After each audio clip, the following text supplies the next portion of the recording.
¿Qué pasa, curiosos? ¿Dónde estamos hoy? Hoy estamos en Mayars. ¿Qué hacemos aquí? Vamos a contar dos cosas. Una clave que nos va a dar la portada de la iglesia, y en la sección de Hablamos de Crímenes vamos a contar algo que ocurrió aquí en 1988. Pero no os lo perdáis. Venid conmigo que os lo cuento. ¡Vámonos! Sin horario, sin calendario, quédate para aprender. Curiosidades y preguntarnos el porqué.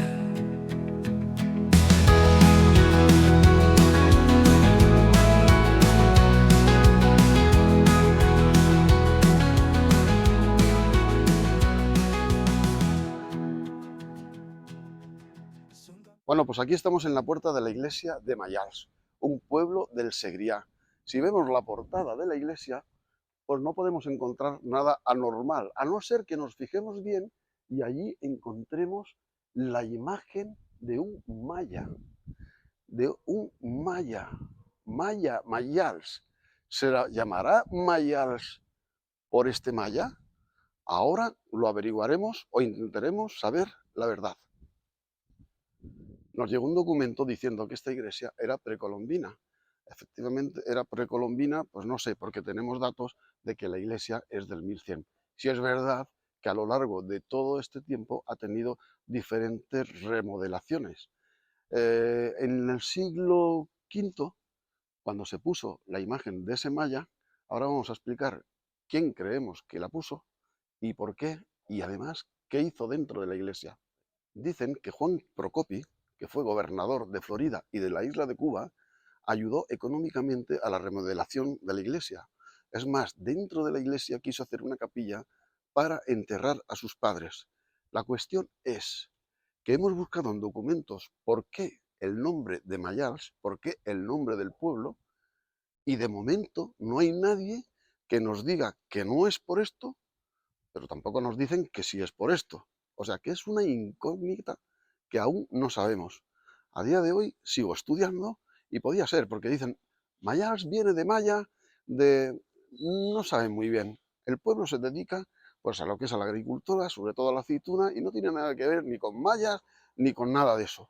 Puede ser que fuera por eso, sí, puede ser, ¿por qué no? Bueno, me quito las gafas, me quito la gorra. ¿Me queréis acompañar y visitamos la iglesia por dentro?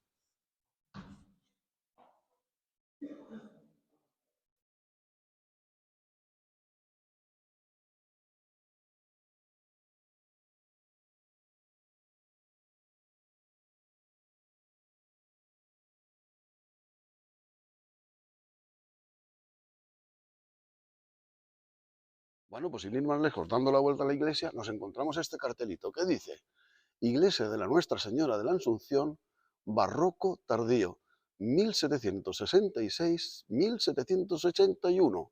Destaca en la parte superior del tímpano, que será del tímpano, un rostro de aire precolombino coronado y envuelto de exuberantes plumajes. No vamos mal encaminados. O sea, que algo de verdad tenía esa leyenda. Mayals es un pueblo muy tranquilo. Poca gente, no se ve mucha gente, las calles desiertas, pero de vez en cuando pasan cosas. Y hoy vamos a explicar una de ellas. Para eso nos vamos a trasladar a las afueras del campo, veremos Mayals de fondo y no os lo perdáis porque es súper, súper intrigante.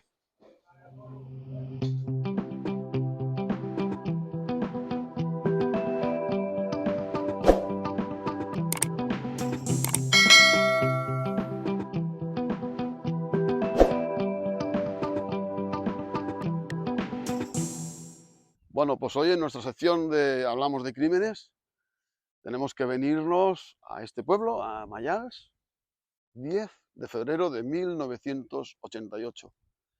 Este es un pueblo que nunca ocurre nada, nunca había ocurrido nada, un pueblo súper tranquilo, y en él habitaba la familia Florensa Mateu. Se componía del padre y la madre, dos niñas y un niño, José Ramón, de 8 años, el pequeño. Y de él es del que vamos a hablar. Normalmente este niño pues jugaba por la calle, como pasa en los pueblos y en algunos barrios de ciudades, en barrios, en las grandes ciudades no se puede, pero los niños salen a jugar a la calle. Pues a la hora vino la hermana mayor a casa y la madre le preguntó, ¿qué has visto al Josep Ramón? Dice, no, ¿que no está en casa? Dice, no. Dice, mira, cuando yo he salido a comprar, hace una media hora, el niño estaba en la puerta. Y yo pensaba que ya estaría en casa porque ya es hora de cenar. Pues mira, no está. Luego vino la otra hermana y le pregunté, oye, ¿qué has visto a Josep Ramón? No, no lo he visto. Qué raro, es muy extraño porque él siempre es muy puntual y siempre viene a la hora de cenar.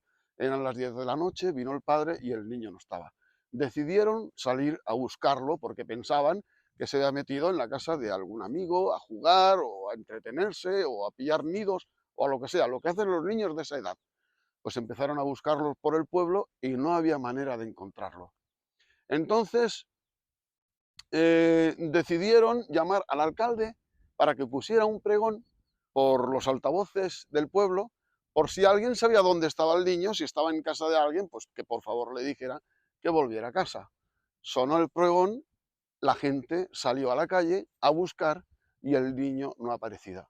Al final llamaron al Carràs y se presentó un capitán de la Guardia Civil y le dijo a la madre, dice, mire, no se preocupe, porque su hijo va a aparecer, estará escondido.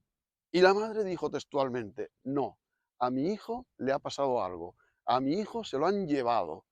Y el capitán le decía, no se preocupe, que estará escondido. Y el marido también le decía que estaría escondido, porque recuerda que aquella tarde él había venido a la granja del padre, donde tenía unos corderitos, a enseñarle a unos amigos los corderitos, y no tuvo bastante con enseñarle los corderitos, sino que también los soltó. Cuando llegó el padre a la granja y vio todos los corderos sueltos, pues le pegó una buena reprimienda al niño, le echó una buena bronca y pensaba que quizás se había enfadado por eso y podía estar escondido por algún sitio. Pero la madre decía que no, que a su hijo se lo habían llevado, que su hijo conocía bien a su hijo y su hijo eso no lo hacía. Todo el pueblo empezó a buscar al niño hasta que bien entrada la noche decidieron parar la búsqueda, descansar y por la mañana, a primera hora, en cuanto saliera el sol, empezar a buscar al niño de nuevo. Pues así fue. Vinieron guardias civiles, vinieron sargentos, vino el capitán de nuevo y empezaron a buscar al niño. Hasta que llegaron a un sitio donde llegaron, no vieron al niño porque ellos buscaban un niño vivo. Pero el sargento se dio cuenta que había un rastro de sangre. Y entró a la cabaña, que es justo esta que tenemos aquí, entró a la cabaña y no vio al niño, pero vio sangre en las paredes y un rastro de sangre que llevaba justo hasta este pozo. Cuando lo abrió, allí se encontró el cuerpo de un niño sin vida. Vino el juez, hicieron el levantamiento de cadáveres y efectivamente era Josep Ramón. Josep Ramón Florensa Mateu, de 8 años, había sido encontrado sin vida aquí en la cabana de la Ortiga, en la cabaña de la Ortiga. Y desde aquí y desde cero comienza una investigación sin tener absolutamente nada. Justo en esta cisterna, en este pozo, que ahora está tapado, encontraron el cuerpo sin vida de José Ramón. Cuando lo pudieron extraer, vieron el cuerpo sin vida de un niño de unos 8 años, con los pantalones y los calzoncillos bajados hasta las rodillas, las piernas atadas con alambre, la boca con claros síntomas de haber sido tapada para que no gritara, y una particularidad que tenía es que tenía el ano súper dilatado. Y digo súper dilatado porque transcribo las palabras que dicen los informes. Llamó mucho la atención tal dilatación que tenía el crío.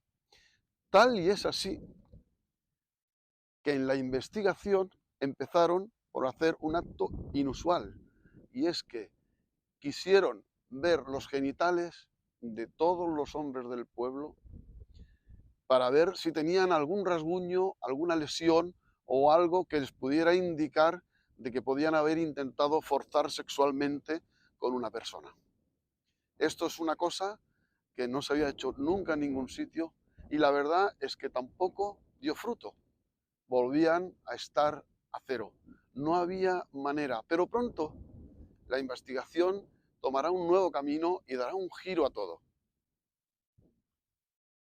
Después de toda la investigación y de la investigación ocular que hicieron a los testículos pues, de casi todos los hombres del pueblo, estaban en el punto cero, en el mismo sitio que partieron desde el día que encontraron aquí el rastro de sangre.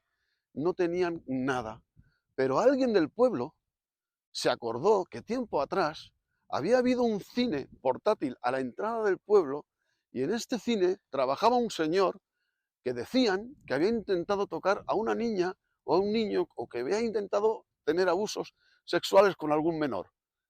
La Guardia Civil se pone a investigar y al final la investigación da su fruto.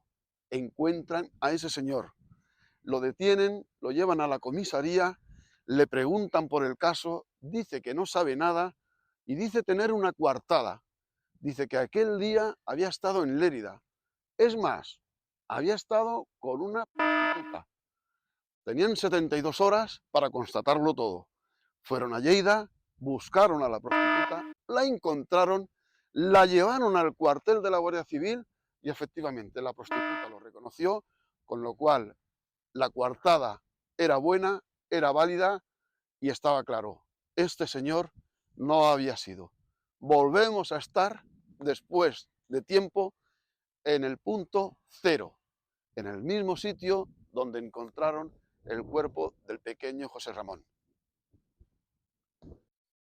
No quiero dejar atrás, y luego entenderéis por qué, en explicar que cuando ocurre algo así, un asesinato, un hecho, un homicidio, y no se sabe quién ha sido, a la hora del entierro se suelen situar estratégicamente efectivos de la policía judicial para observar a todo el mundo que asiste al entierro por si tuvieran un comportamiento diferente al resto.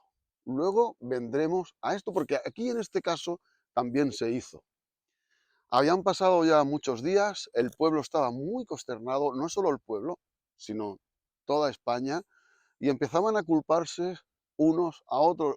Estaban todos ya muy mosqueados, porque cualquiera del pueblo podía haber sido. De hecho, le dijeron a la madre, mire, esto será alguien que ha pasado por el pueblo, ha cogido a su hijo, le ha hecho esto, se ha marchado, y la madre decía, no, el que le ha hecho esto a mi hijo vive en el pueblo, ha vivido en el pueblo o ha trabajado en el pueblo y lo conoce muy bien. No es una persona de paso. La madre estaba muy segura de lo que decía, pero en verdad no se equivocaba. ¿Y por qué? Al cabo del tiempo, un niño, sin saber por qué cayó tanto y no lo dijo antes, dijo, yo recuerdo que aquel día vino Francisco Javier y le dijo a Josep Ramón que se fuera con él porque le iba a enseñar a disparar con escopeta de aire comprimido. Y se fueron los dos con la bicicleta. La policía se quedó un poco parada porque a Francisco Javier yo lo había interrogado y no había dicho nada absolutamente de esto. Lo volvieron a llamar, lo llevaron al ayuntamiento, lo volvieron a interrogar y allí declaró y se derrumbó y dijo que sí, que había sido él, que llegaron a esta caseta, que aquí el niño tuvo un accidente, se dio un golpe en la nuca, detrás de la oreja izquierda, y como lo vio sufrir, lo remató. De lo que sí que se desdijo es que en ningún momento quiso violar a nadie. Y esto mismo lo declararon ante el juez, porque en aquel momento no lo declaró delante de ningún abogado. Y esta declaración la dieron por buena. Pero claro, a mí lo que me contraria mucho es, si el informe dice que han encontrado el ano súper dilatado y que por esto han hecho algo inusual, que es mirarle las partes íntimas de la mayoría de los hombres del pueblo, ¿cómo ahora pueden decir que no hay indicios de violación? Al final, el resultado fueron unos 12 años de prisión para este chico No quiero hablar del juicio porque no quiero entrar en ese tema. Creo que le pusieron más años, después salió menos. El caso es que la familia se tuvo que ir del pueblo porque el pueblo les invitó a que se marcharan, porque no podía ser que ocurrieran cosas así. Evidentemente los padres no tenían culpa de nada, pero lo mejor es aquí paz y allí gloria, y ahora viven por la zona de Girona. Esta es la historia del crimen de Mayals, que ocurrió en 1988 y que tuvo a la policía muy inquieta, no quiero decir en jaque, pero siempre el punto de partida era el minuto cero en esta caseta, donde se encontró unas manchas de sangre que llevó el rastro hasta el cuerpo sin vida de un niño. Ahora nos vamos a ir del pueblo y, como no, nos vamos a hacer despidiéndonos de José Ramón y vamos a ir a visitar dónde está su tumba. Bueno, pues aquí descansa en paz José Ramón junto a su padre, y este es lamentablemente el final que tuvo un niño de 8 años en el 1988. Esperemos que esto no se repita más, porque es muy desagradable y nadie tiene ni derecho ni por qué quitarle la vida a nadie bajo ningún concepto. Nos vemos en el próximo vídeo. ¿Os acordáis que os dije que no os olvidarais de que la policía ponía puntos estratégicos de efectivos mirando si en el entierro alguien tenía algo en particular? Pues efectivamente, Francisco Javier era uno de los que llevaba el féretro del pequeño Josep Ramón. Era un detalle que no quería dejar atrás.